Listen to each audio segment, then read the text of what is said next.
Це проєкт «Відновлення міст». Сьогодні наша команда відвідає Бучанську громаду. Ми покажемо, як відновили вулицю Вокзальну, котра була зруйнована вщент. Кадри з цієї вулиці облетіли перші шпальти усіх світових видань. Я тут росла, я пам'ятаю вулицю Вокзальну з дитинства, коли ще не було цієї фемки тут, яку ніхто не любить, насправді її не варто класти.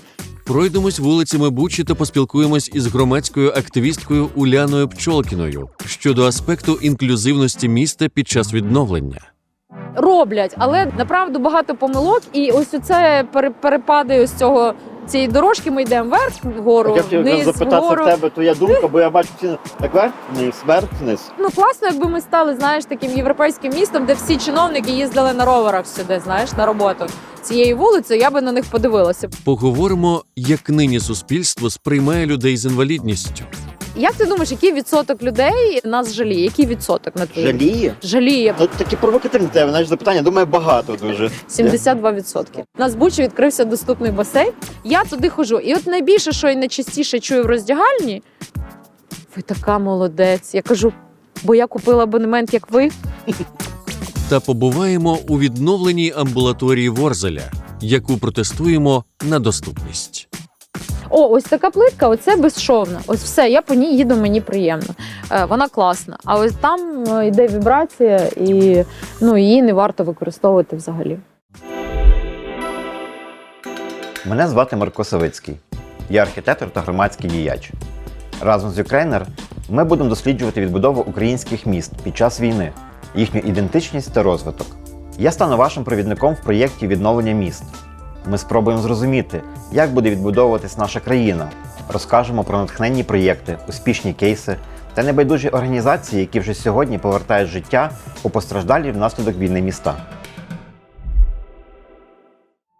Сьогоднішній випуск буде трішки незвичним.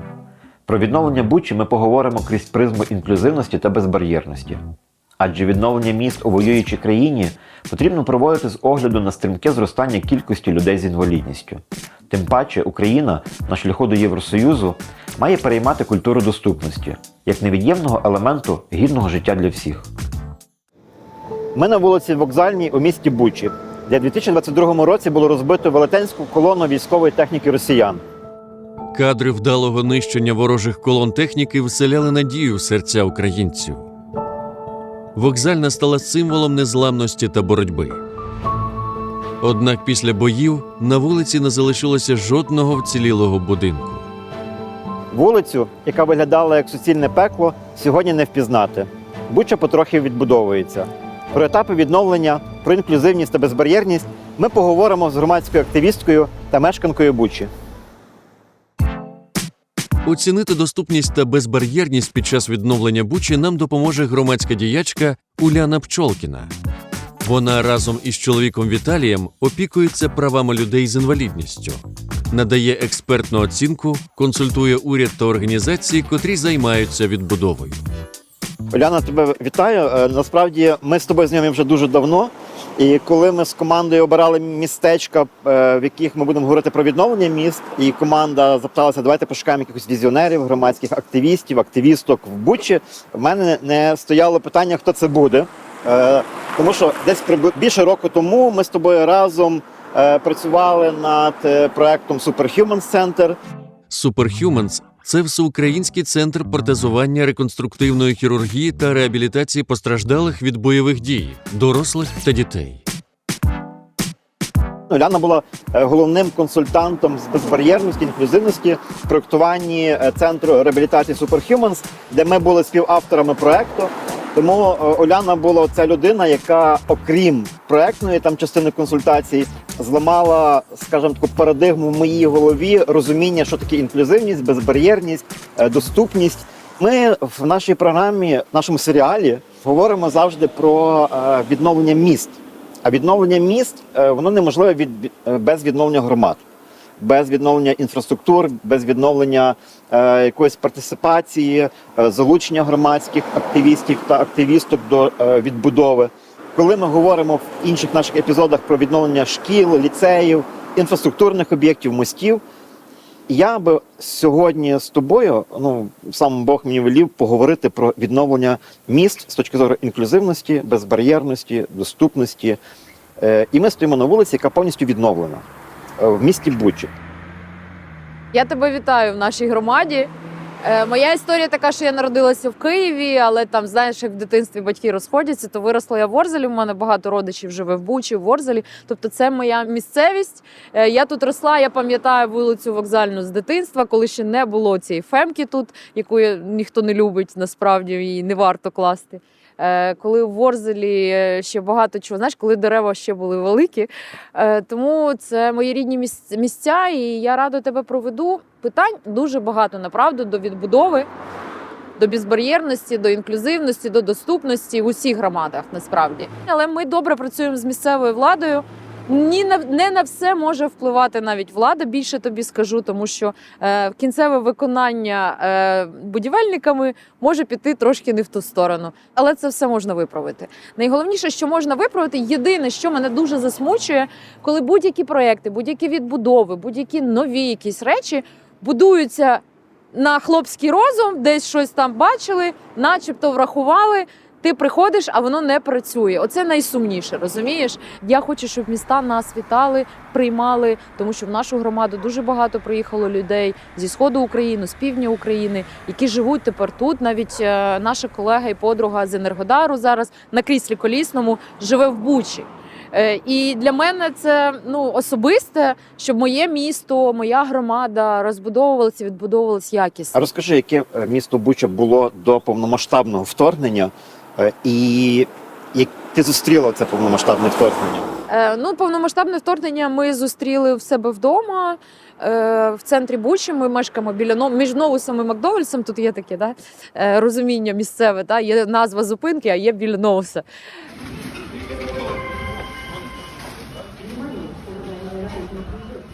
Ми вирішили не виїжджати, мене чоловік, ти ж знаєш, теж на кріслі колісному, тому що вирішили, що ми можемо тут бути корисними, ми волонтери, ми допомагаємо армії. З 2014 року для нас війна не почалася, в лютому 22-го. І, власне, в січні ми отримали подяки від Збройних сил України за нашу діяльність. В лютому почалась повномасштабна війна. Привіт, я все знімаю. Сімейна пара на кріслах колісних спершу залишилася в окупації, щоб волонтерити. Організували в місті випікання хліба, розвезення ліків. Також протидіяли засиллю російської пропаганди у місцевих пабліках. Однак, коли в Бучі не стало світла, води і газу, пара наважилась виїхати. Зараз евакуація. Всім дуже страшно. Я не знаю, що буде далі. Зробити це на кріслах колісних стало справжнім викликом. Тож після виїзду з Бучі Уляна та Віталій зосередили свою волонтерську діяльність на евакуації людей з інвалідністю. Згодом створили у Львові гуманітарний хаб для людей із порушенням функцій тазових органів. Адже багато людей, які рятувалися з небезпечних зон, потребували такої спеціалізованої допомоги. Загалом Уляна оцінює рівень безбар'єрності та інклюзії в Україні як низький.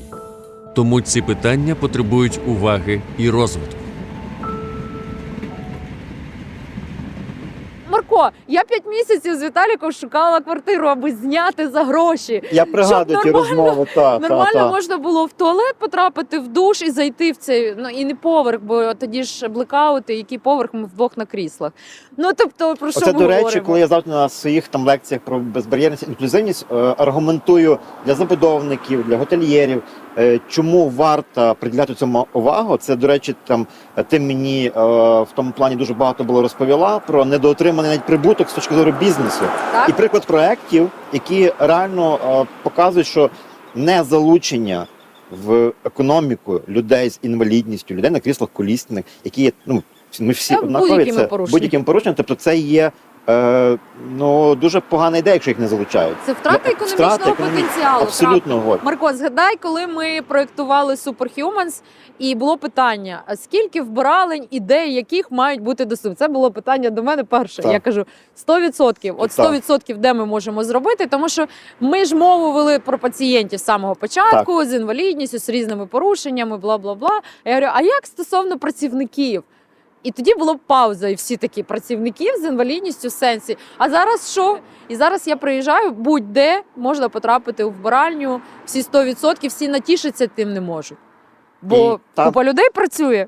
В дуже багатьох епізодах, коли ми говоримо з чиновниками або з активістами, візіонерами, звучить така фраза, що всі бояться швидких рішень. От вулиця оця вокзальна, яка була розгромлена, її дуже швидко зробили. А основними базовими елементами такого стабільного розвитку громад це є прозоре фінансування, це є розуміння інклюзивності, безбар'єрності. Чи тут при проєктуванні цієї вулиці, по якій ми йдемо зараз з тобою, твоя експертність використовувалася? Чи ти сама, може, активно долучалася до цього? Насправді ми сфокусовані з Віталієм, тому що він є член Ради безбар'єрності при уряді. Я зараз членкиня Ради з комунікацій при МКІП, при Міністерстві культури. Ми працюємо на високому рівні, а на місцевому, ну, слухай, ну не хочуть, насправді, дуже часто. Це ж незручно, знаєш. Ми зараз швиденько зробимо, а потім упс. Зараз прийдуть ці Пчолкіни і скажуть, все пропало. Є такі моменти. Але домовились, нарешті, був виїзний комітет доступності, будемо фіксувати, будемо працювати, будемо робити нашу громаду. Чому ми акцент змістили на інклюзивність і безбар'єрність? Тому що ця тема дуже мало, насправді, дуже мало обговорюється. Дуже ж у багатьох людей є певні упередження, є міфи, якісь є в голові, тобто бар'єри в голові, Ну, які типу треба нашого, подолати. мене ж це не стосується, знаєш. Так. Але я теж не планувала користуватися кріслом колісним, коли я потрапила в ДТП. Я завжди про це кажу, друзі. Не факт, що інвалідність десь від вас далеко. Ну вона ж елементарно може прийти за вами. Але тоді розкажи, будь ласка, ну ти ж тримаєш руку на пульсі все одно Бучі. Так, звичайно, ми які тут... зміни тут чи відбуваються? Може, навіть швидше як візіонер. Чи ти би хотіла, які б зміни тут відбувалися в містечку? Зміни відбуваються. Направду, тут багато людей, яким не байдуже. Реально не байдуже, які хочуть цих змін, які, ну, наприклад, навіть головний архітектор вперше колись, він взагалі не зрозумів, що йому там Віталік розказав про якусь доступність, він взагалі вийшов з наради і сказав, типу, а потім, коли людина занурилась в ці питання і зрозуміла, вже зараз це найкращий наш партнер in crime, знаєш.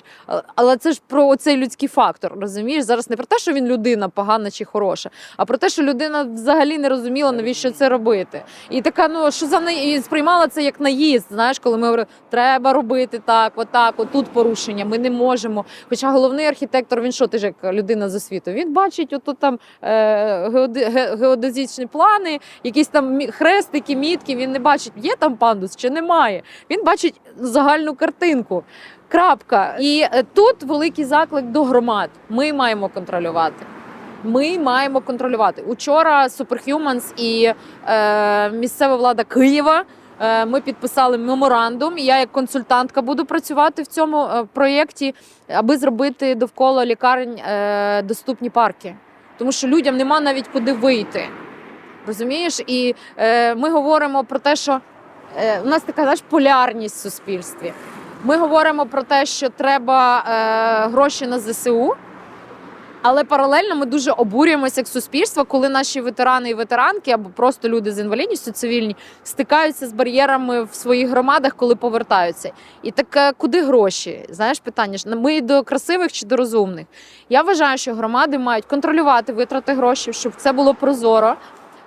Ніхто не заважає ходити на засідання, так, коли є планування, коли закладаються бюджети, на що вони будуть спрямовувати, і контролювати ці моменти. Ніхто нам не забирає. Це наші гроші, ми платники податків. Тобто тут треба і до розумних, і до красивих, і на ЗСУ гроші, безумовно, але і місцеві бюджети використовувати на перебудову і відбудову, яка не буде закривати знову цих людей вдома. Ми не можемо втрачати ветеранів, ветеранок, в принципі, людей всіх з інвалідністю, з будь-якими порушеннями, не можемо втрачати економічний потенціал, тому що, як каже Оля Руднєва, ми країна людей з інвалідністю. Все, в нас вже назад не відмотаєш.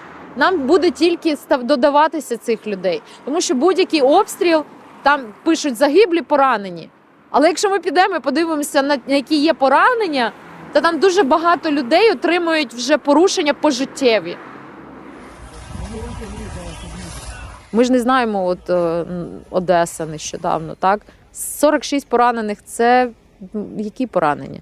Бо ми ж там, що подряпини, там можуть бути і травми спинного мозку, можуть бути ампутовані кінцівки. Тобто там може бути що завгодно, і вже цивільні отримують інвалідність. І ці люди десь працювали, десь жили, і їм треба повертатися в І своє... мають працювати, мають повертатися. Так. Я говорив про можливості для людей з інвалідністю, про, скажімо так, економічну складову. І там був такий коментар до моїх слів. Він що, пропонує забрати пільги і просто їх на роботу вигнати? І я зрозумів, наскільки люди не усвідомлюють ще зараз, не розуміють того, що якраз забрати бар'єри – це дати можливості. Що нічим люди з інвалідністю чи з іншим порушенням не відрізняються від інших людей, абсолютно. І давши ті можливості, це те, що дозволить нашим громадам, в першу чергу, отримати якийсь сталий розвиток економічний. Дивись, це перше, а по-друге, є ще така в нас, ми 6 організацій, група активної реабілітації в тому числі. Ми заснували спілку «Ліга сильних». Наразі я є головою правління цієї спілки. Так от ми провели дослідження про ставлення до людей з інвалідністю в нашому суспільстві. Як ти думаєш, який відсоток людей, нас, людей, громадян України, нас жаліє? Який відсоток на це? Жаліє? Жаліє, бо це було жаліє. Такі провокативні тебе, знаєш, запитання. Думаю, багато дуже. 72%. Думаю, тобто мене отак от бачать, знаєш, я ж наче не виглядаю як сумно. Трошки спати в суботу зранку хочеться, але то ж таке. Але мене жаліють. 72%. До військових дещо трошки інше ставлення, там більше пишаються, але теж жаліють. Боже, ножки нема. Та дякуйте, що живий. Слухай, я жартую на цю тему завжди. я тобі скажу, Нема що ножки, нема ручки. Іди роботи. знаючи тебе і твою активність, мало хто знає, що ти ж професійна каратистка, там тільки Чемпіонка світу. чемпіонка світу з карате, до речі. І мало хто знаючи тебе, може, якісь такі, знаєш, старі такі парадигми, старі сентенції, якісь мати жалю, але ти робиш більше, ніж будь-хто інший. І незважаючи на... Бо я так хочу, хочу. слухай. І бо я всі маю сили, і я так хочу. І в мене в басейні, на Збучі відкрився доступний басейн.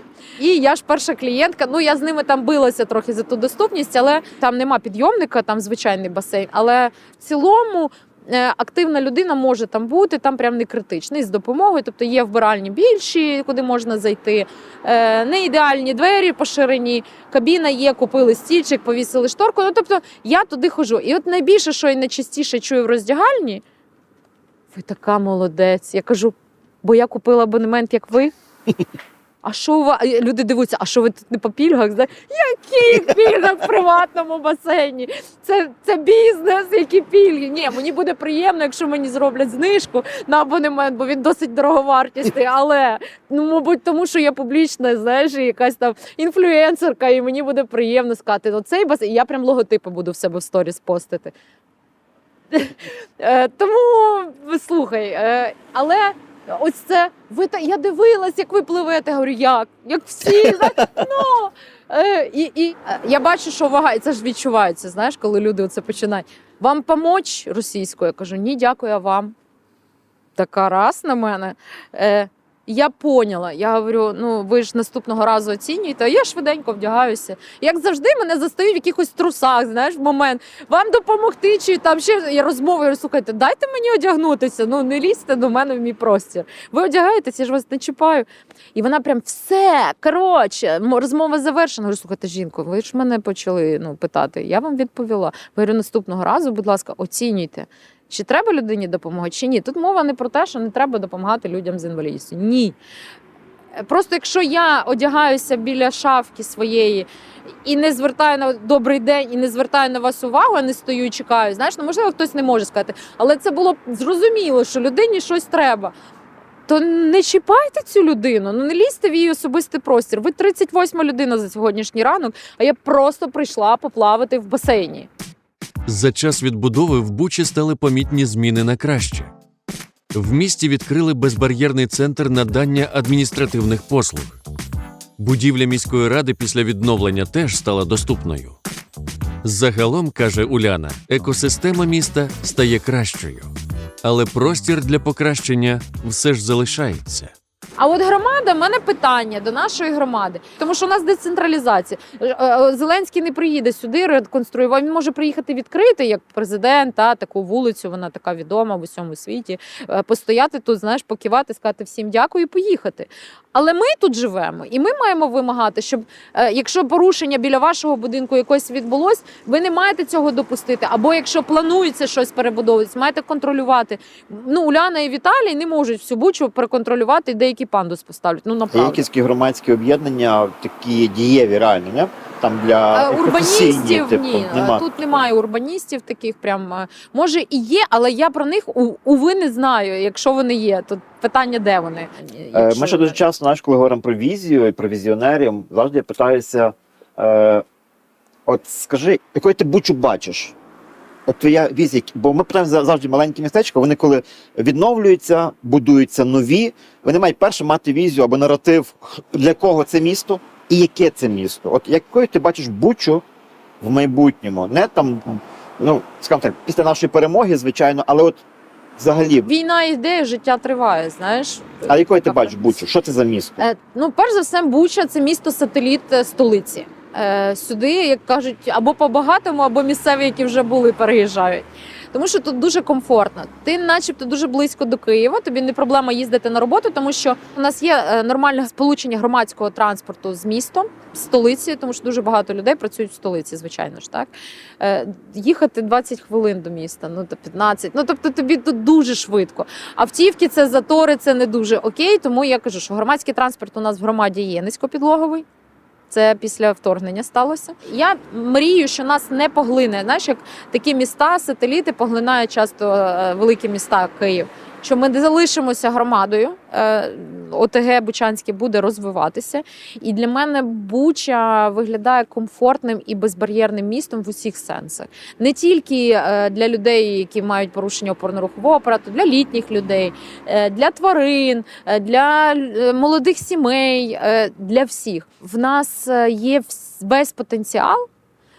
І увага світу, і партнери, і донори, і бюджети. Ми можемо зробити тут найкраще місто. У нас є Буча найкраще місто. Знаєш, є так, можна затегати себе в Інстаграмі. Ми дійсно класне місто, амбіційне, більше тобі скажу. Ми дійсно дуже амбіційне місто. Ми маємо отак виходити і біля свого порогу, біля свого двору, біля свого дому вимагати змін фізичних. Ми маємо нормальних комунікацій вимагати, прозорості, і щоб у нас послуги дійсно були доступними, всі, які є в нашій громаді. У нас багато чого змінилося, направду. На ринок я там можу прийти, не всюди зайти в усі ці, але супермаркети, торгівельний центр великий відкрили, теж доступний. Є там порушення, Марко, як підемо на аудит, знайдемо там в будь-якому разі. Але, басейн, окей, це бізнес, але... Забудовники місцеві зобов'язані просто робити доступність і безбар'єрність. Я не буду купувати квартиру. І я закликаю всіх не купувати квартири в недоступних комплексах, не йти на цей компроміс, або вимагати переробити все. Житловий комплекс, в якому мешкає Уляна, визнано найкращим у місті по доступності та безбар'єрності. Багато говоримо з тобою про відновлення громади з точки зору партисипації, об'єднання громади, створення якихось змін з точки зору інклюзії, безбар'єрності. А чи є якісь, можливо, приклади, які ми могли би подивитися в громаді на загал якісною, максимально якісно, бо неможливо все зробити безбар'єрне, напевно, поки що. Слухай, безбар'єрне 100% може бути з нуля на папері, ти ж пам'ятаєш, Так. А коли це перебудова, реконструкція, скільки компромісів ми брали в Superhumans? Багато. Тут без компромісів не буває, тому я запрошую тебе подивитися, що у нас є відбудованого в нашій громаді. Зараз ми поїдемо з тобою в Ворзель. О, супер.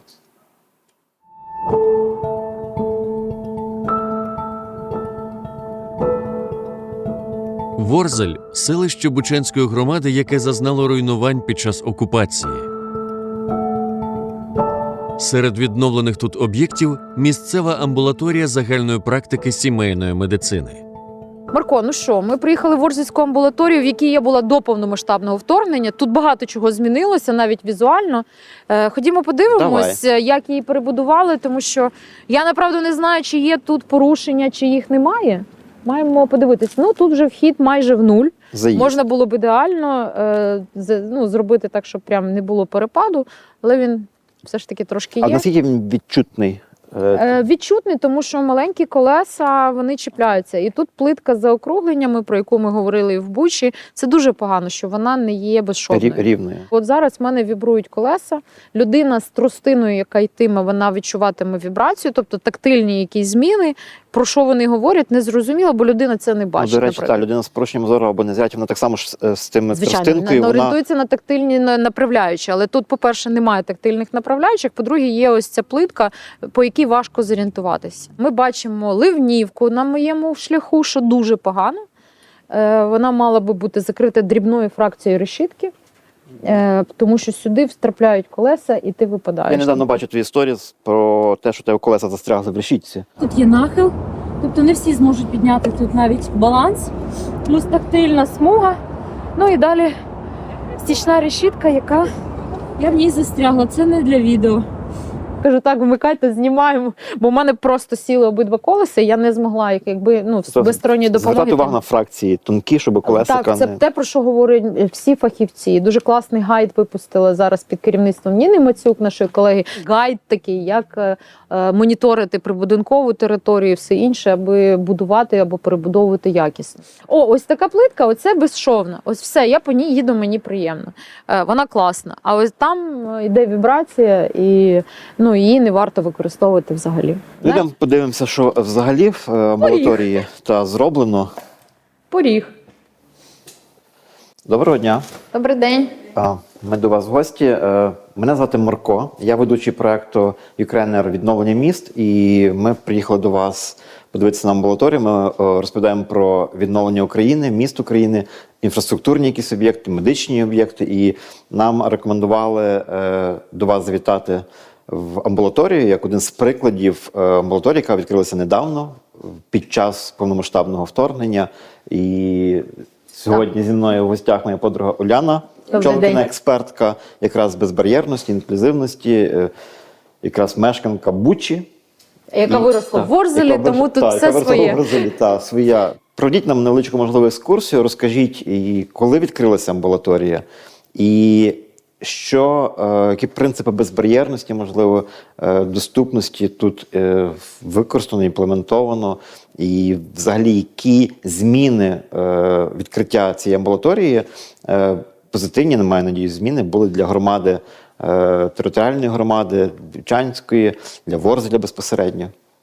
Так, мене звати Оксана, я заступник медичного директора Бучанського центру, також я сімейний лікар. Так, в першу чергу хочу звернути увагу, коли ви заходите в амбулаторію, тут ми можемо взяти будь-яку інформацію, перечитати і про вакцинацію, і про різні візитки може пацієнт взяти і почитати все, що йому потрібно по нашому закладу. Волинська амбулаторія дісталася до Бучанського центру від Ірпеня у 2021 році, і умови в амбулаторії були, на жаль, погані, так, дуже погані. Коли прийшла окупація, амбулаторія, можемо сказати, що прильотів вона не сильно постраждала, тобто тут матеріали, які були в амбулаторії, вони залишалися. Але після окупації за рахунок громадської організації «Якість життя», так звана «Джем», так, ми почали відновлювати амбулаторію. За рахунок цієї організації ми відновилися і зробили такий ремонт. Вважаю, що дуже добрий, як для медичного персоналу, так і для наших пацієнтів. А коли ви відкрилися? Амбулаторія відкрилася в 22-му році осінню, в вересні 22-го року. Досить недавно. Після відновлення в амбулаторії збільшилась кількість послуг. Тут почали активно впроваджувати скринінг ментального здоров'я. Розширились програми для пацієнтів, які хворіють на туберкульоз, і для тих, хто потребує паліативної допомоги. З'явилася превентивна медицина для груп ризику за віком.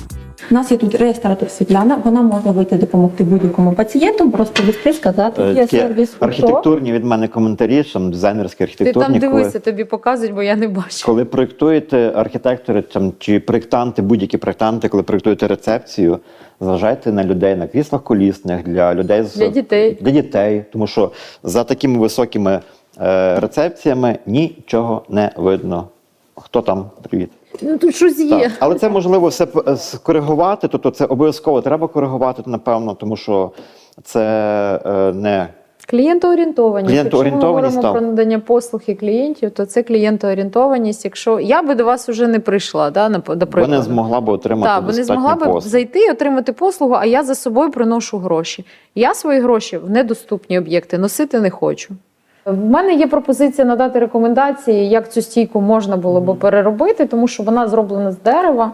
Насправді можна опустити кут її, так, і зробити її з таким крилом, куди можна під'їхати на кріслі і написати, поговорити з людиною, дитина зможе підійти. Тобто є певна висота, вона ну, зараз візуально так, бо ми прийшли не на аудит з тобою. Але в цілому, ти як архітектор мені скажи, це ж не складно вирізати цей Ні, кут абсолютно. і зробити крило для того, аби людина могла підійти, під'їхати на кріслі і побачити себе. А тут пожежний вихід чи Марко, ну йдемо глянемо пожежний. Пожежний вихід мусить мати ще антипанік ручку для відкриття, тому що Звичайно. коли пожежа дим, то шукати хто в кого ключ і тут задихнутися це дуже проблемно. Тому антипожежні, ну, протипожежні виходи мають мати таку ручку антипанік, де я звідси можу плечем, не бачачи, що відбувається навколо, відкрити двері і тікати на вулицю. Тому це теж такі моменти, які треба завжди Ну і чи зважати. там вийде людина? А, да, земля, все, там безперешкодно може вийти людина на кріслі. В принципі, тут Ну, нема порогів, і в принципі, то, що я звернув увагу, що всі двері широкі. широкі, так, класно. Це. Уляна дуже любить санвузли перевіряти, туалети. Та це ж перше, що в мене, знаєш, завжди в сторіс, що в мене завжди буде туалет.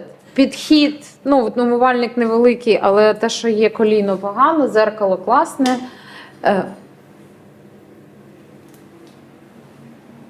Висота його, до речі, нормальна, тому що в людини має нога влізти, вона ж не сідає прямо. Цей трошки далеко, ну, тобто його просто логічніше треба було розмістити. Ну і занизько, але в цілому може бути. Але дивися, все низько висить. Гачки, рушнички. А ось це як мені відкрити? Скажіть, будь ласка. Покажіть, як це на кріслі зробити. Педалька.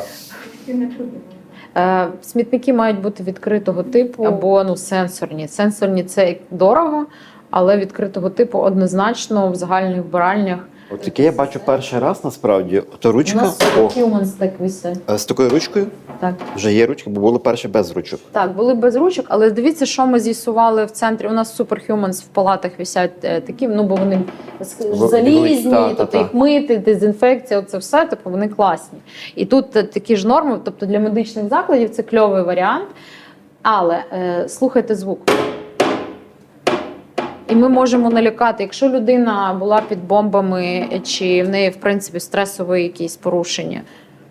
Тут варто наклеїти якісь резинки позаду, бо ми це з'ясували, просто ось нещодавно я робила аудит побудованих вже палат у нас в Superhumans. І от суто ну, дуже гучний звук. І сушарки класно, що немає цих автоматичних сушарок, мило низько, тобто тут все доступно. І важельний кран, це теж важливо, це класно. Тобто тут немає питань, єдине, що тут поручні трошки ну, нефункціональні. В цілому ок, але вони нефункціональні. І велике приміщення, тут для дітей сповивальний столик. Ну, тут претензій насправді ну, немає.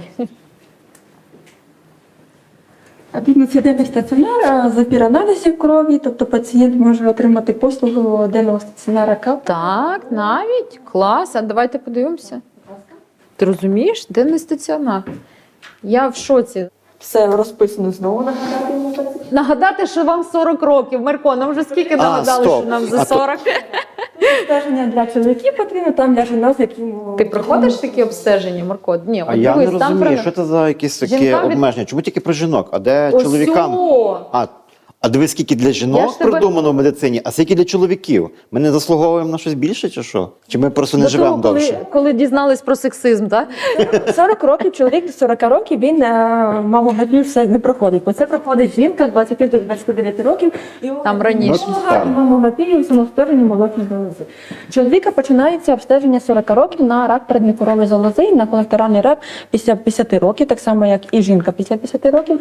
Але тут же увагу звертаємо Це на... є до 27 березня, оце є після 27 березня. Треба собі сфотографувати. Тому ви коли звертаєте до сімейного лікаря, він надає інформацію, чи вам зараз потрібно, чи вам пізніше потрібно вже прийти, якщо немає факторів ризику. Сімейні О. лікарі, превентивна медицина. Ми в цілому говоримо про тектонічні зрушення взагалі в медичних уявленнях в наших громадах. В Україні, тому що для мене превентивна медицина це перш за все завжди було. А в нас що як спадщина Радянщини найгірше? Що наші батьки говорять? То поки не відпаде, до лікаря ж ніхто не піде. І нас так виховували. Не піти зробити обстеження зубів раз на півроку чи раз на рік, а піти вже, коли в тебе флюс і все випадає. Ти от згадуєш маломобільну групу людей.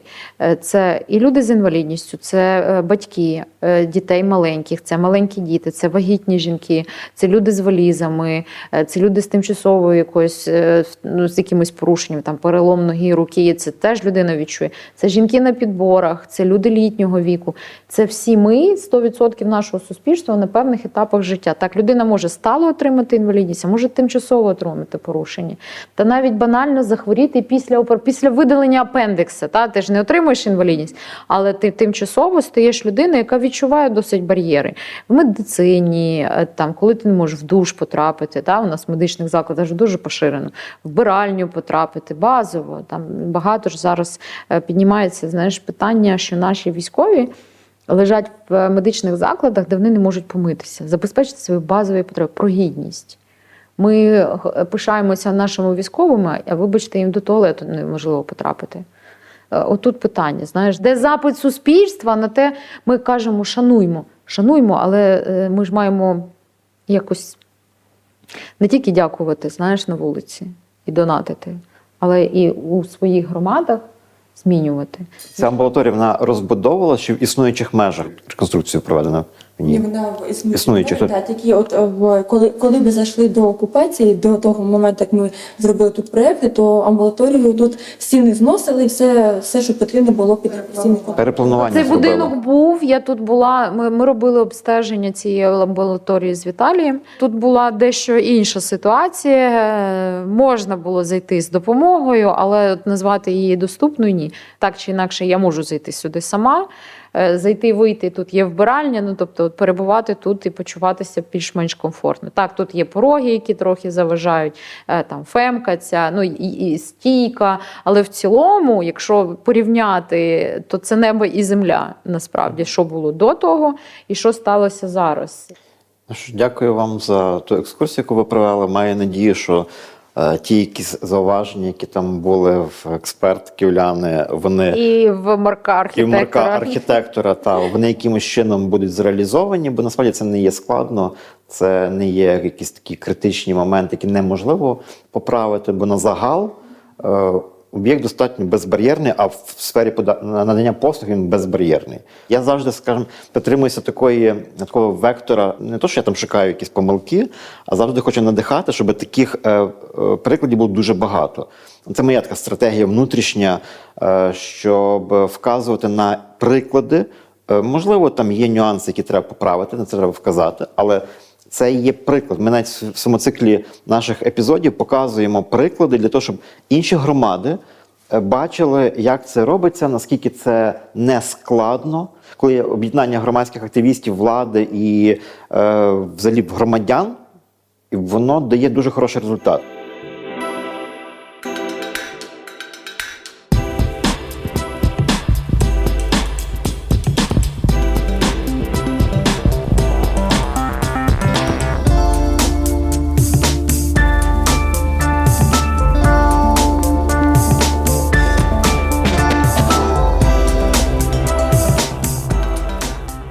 Марко, я дякую тобі, що ти приїхав подивитися, як відроджується наша громада бучанська.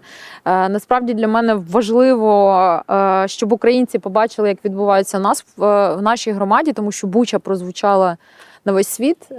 На жаль, не через те, що вона є безбар'єрна і інклюзивна, а те, що ми постраждали дуже сильно. Я вірю в нашу громаду, тому що ми побачили амбулаторію, яка, є зауваження, але це небо і земля в порівнянні з тим, що було і що сталося зараз. І я вірю в нашу країну.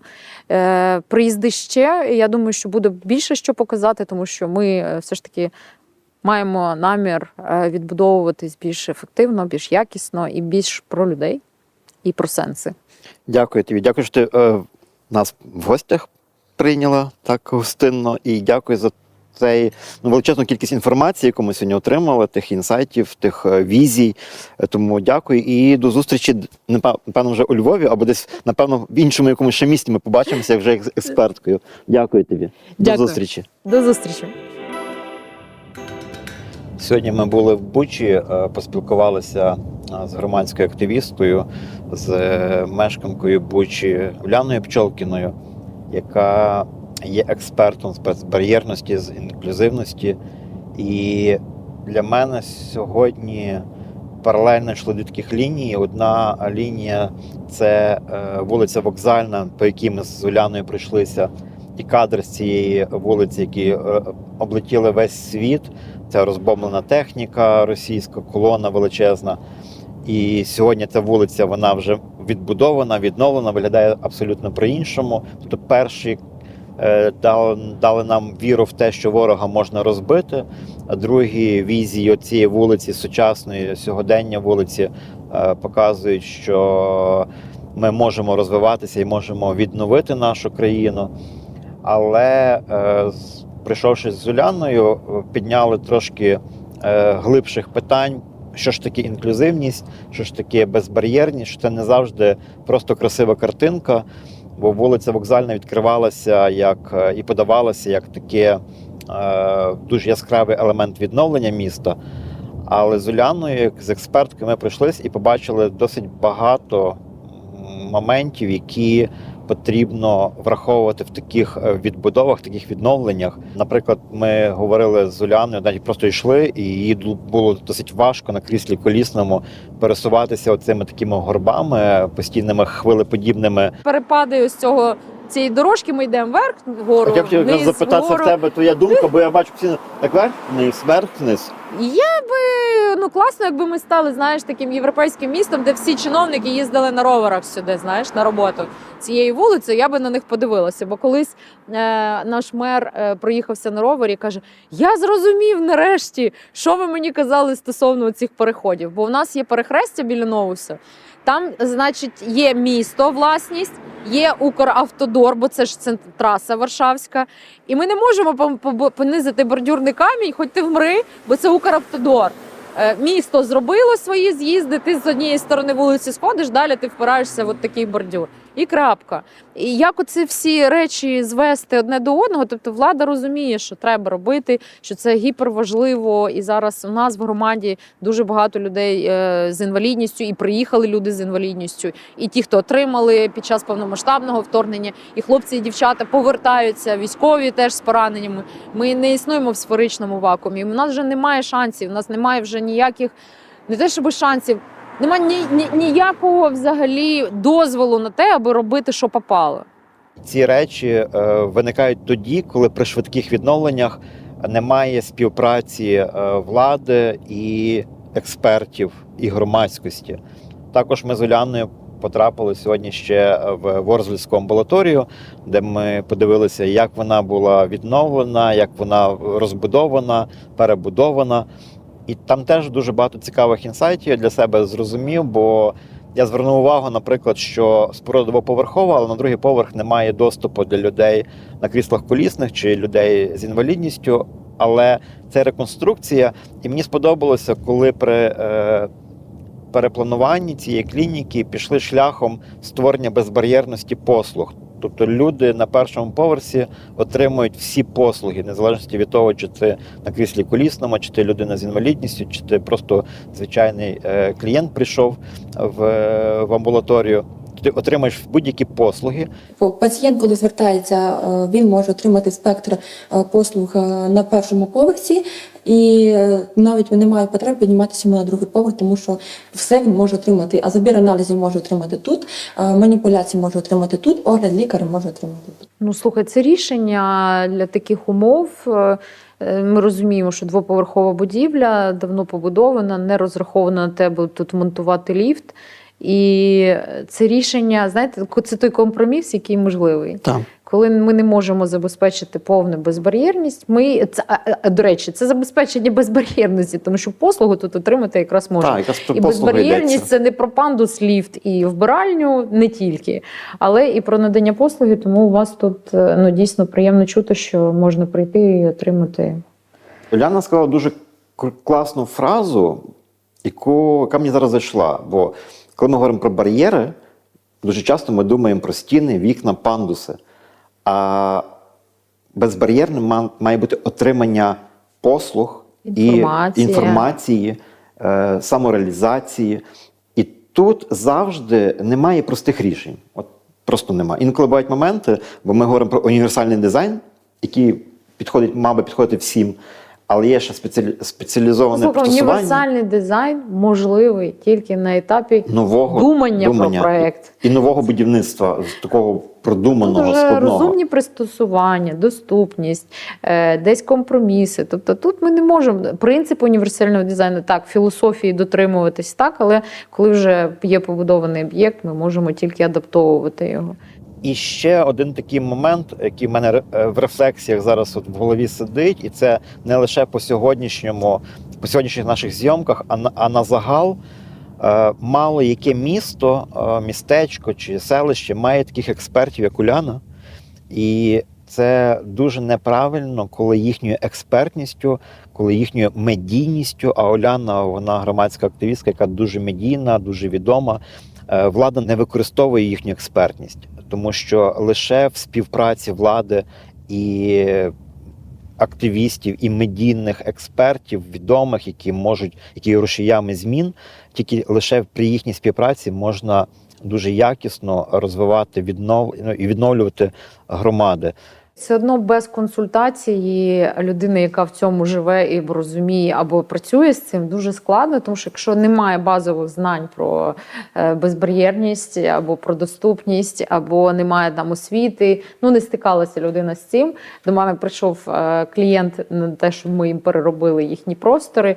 Він каже, я все перечитав, нічого не поняв. ДБЕ не відкриваю, вони в мене не свої. Я розумію, як воно має, але як воно працює на практиці. От чому класна колаборація в Superhumans, де я консультую. Я не архітектор, я не лізу в ці проєкти. Так? Я можу побачити красиво, мене не хвилює. Мені треба, щоб тут був прохід, захід, пониження. От тут було логічно, тут людина могла це побачити, считати і так далі, і так далі. Ось це важливо зауважити, тому що в ДБНах часто цього немає. Є от поручень 800. Отак він тут у вбиральні, наприклад, висить за ДБНом. Але як це працює, коли там туалет, там, розумієш, не пояснено, що людина має ногу поставити під цей поручень, що вона не встає за поручні, а спирається боком на них. В 90% випадків, коли користується поручнем. Саме тому при проєктуванні ти казала, Марко, ось є крісло колісне, сідай, і я їздив по об'єкту. Друзі, долучайтеся до нашої спільноти донейтерів на платформі Contribit та підтримуйте Ukraine. Підписуйтеся на наш YouTube канал та діліться випусками в соцмережах, пишіть свої враження від серії та ставте вподобайки.